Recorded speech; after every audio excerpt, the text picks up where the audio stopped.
Dans ce patchwork de couleurs vives, les gâteaux de Daniel Grondin ne détonnent pas. Ici, au marché forain de Saint-Paul, il fait commerce de la tradition en l'adaptant aux impératifs d'aujourd'hui. Messieurs, dames, les chemins faits traditionnels allégés au sucre. Tout à fait. La tradition est là. Ah ouais. Non, mais franchement, c'est bien. L'ordinaire est un peu plus sucré.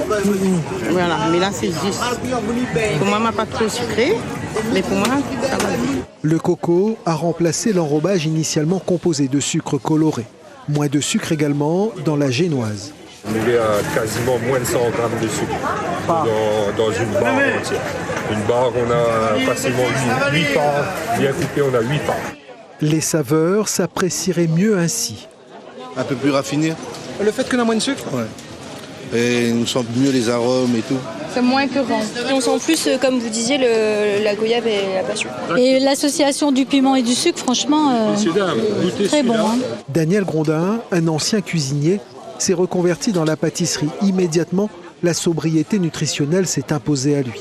Dans ma famille, on a beaucoup de diabète. On a mon beau-père aussi, que je salue à lui aussi d'ailleurs, que les diabétiques, vous l'imaginez de faire un gâteau moins sucré.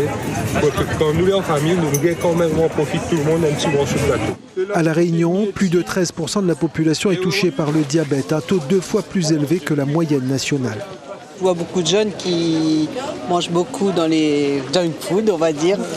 Et dans les desserts, il y a beaucoup des glaces, des milkshakes, des choses comme ça, et c'est pas bon pour la santé. Après, ils auront des problèmes. Hein. Dans ce contexte, il est urgent d'inverser la vapeur et les chemins de fer de Daniel Grondin pourraient à leur niveau y contribuer. Et au sein irodé?